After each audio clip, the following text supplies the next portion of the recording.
बिस्मिल्लाहिर्रहमानिर्रहीम। दुनिया पॉइंट के फेसबुक और यूट्यूब चैनल पर खुशामदीद।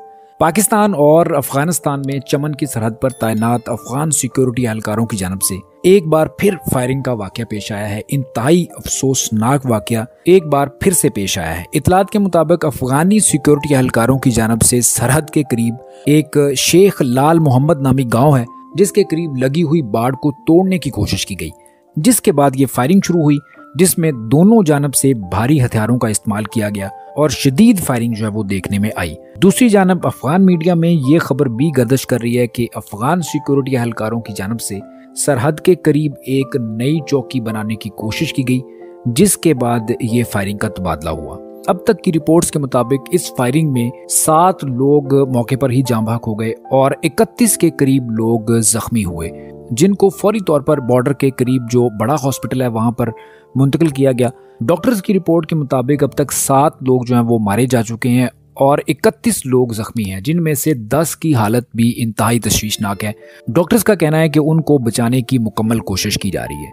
ये वाकया इंतहाई अफसोसनाक इसलिए भी है, अफगान बॉर्डर पर यह कोई पहला वाकया नहीं हुआ, बल्कि हाल ही में पिछले महीने फायरिंग का एक वाकया पेश आया था इसी तरह का, जिसमें एक पाकिस्तानी सिक्योरिटी एहलकार शहीद हो गया था, जिसके बाद इस दरवाजे को बंद कर दिया गया था और आमदोरफ्त भी मुअत्तल कर दी गई थी, क्योंकि चमन बॉर्डर से रोजाना 15 से 20 हजार लोग सफर करते हैं और इसके अलावा माल बरदार गाड़ियों की भी आमदोरफ्त होती है। तो इस वाक़े के बाद पाकिस्तान में काफी ज्यादा तशवीश पाई जा रही है कि अभी हाल ही में एक वाकया पेश आता है जिसमें एक सिक्योरिटी एहलकार शहीद भी होता है, फिर उसके बाद दरवाजा भी बंद किया जाता है और आमदोरफ्त भी मुअत्तल की जाती है, लेकिन उसके बावजूद भी 1 महीने के बाद फिर उसी तरह का वाकया पेश आ रहा है और उसमें 7 लोग जो है वो अपनी जान की बाजी हारे हैं। तो ये सूरत हाल जो है वो काफी ज्यादा तशवीशनाक है, क्योंकि अमेरिकी फौजों का अफगानिस्तान से निकलने के बाद पाकिस्तान की रिलेशनशिप अफगानिस्तान के साथ बेहतरीन तरीके से चलते रहे हैं और पाकिस्तान में बहुत ज़्यादा खुशियां भी मनाई गई।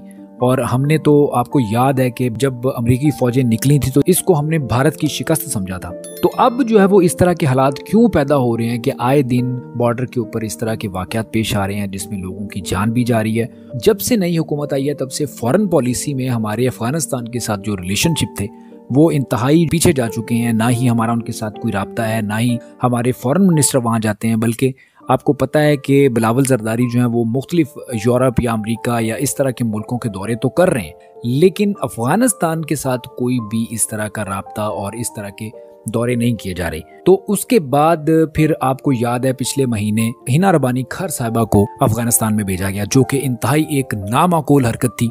और आपको पता है कि अफगानिस्तान के अंदर ख़वातीन के किस तरह के मामलात हैं, फिर आप एक खातून को वहाँ भेज रहे हैं और इस तरह जो है वो उनके साथ रिलेशनशिप मजबूत करने की कोशिश कर रहे हैं। मतलब एक तरह से आपने उन लोगों को अवॉइड किया हुआ है, एक तरह से उनके साथ जो है वो आप उनको अहमियत नहीं दे रहे। तो उसके बाद फिर अगर इस तरह के मामलात होंगे तो अब आप उनके साथ किस तरह से डील करेंगे? क्या इसके अंदर जो है वो असल प्रॉब्लम चल रही है जिसकी वजह से ये वाकयात पेश आ रहे हैं? क्योंकि आप देखें कि अभी तक दुनिया में किसी भी मुल्क ने अफगानिस्तान को तस्लीम नहीं किया, तो इसके बावजूद भी अफगानिस्तान पाकिस्तान के ऊपर इस तरह के अटैक कर रहा है, जिससे पाकिस्तान को ज्यादा नुकसान हो रहा है। और आपको पता है हम भारत को इसमें शिकस्त खुर्दा समझते रहे हैं, लेकिन आज फिर ये एक सवाल भी समझने वाला है कि क्या भारत फिर अफगानिस्तान के साथ अपने रिलेशनशिप को स्ट्रॉन्ग करने की कोशिश कर रहा है? क्या दोबारा से फिर ये सरजमीन पाकिस्तान के खिलाफ इस्तेमाल हो रही है? यानी कि इस तरह के बहुत सारे सवालात जो हैं वो जन्म ले रहे हैं। तो हुकूमत को चाहिए कि इन मामलात को देखने की कोशिश करे ताकि मामलात को देखा जा सके, क्योंकि पाकिस्तान में हालात पहले ही इंतहाई खराब है। और अगर दहशतगर्दी का इस तरह से कोई नया दौर शुरू होता है, दहशतगर्दी दोबारा पाकिस्तान में बढ़ना शुरू होती है, तो पाकिस्तान किसी भी सूरत उसका मुतहम्मिल नहीं हो सकता। तो हुकूमत और हमारी इस्टेब्लिशमेंट स्पेशली जो है वो उसको इन मामलात को देखने की जरूरत है कि असल में जो है वो ये वाकयात क्यों पेश आ रहे हैं, इनके पीछे कौन सी वजूहात हैं, ताकि पाकिस्तान को मजीद किसी किस्म के नुकसान से बचाया जा सके।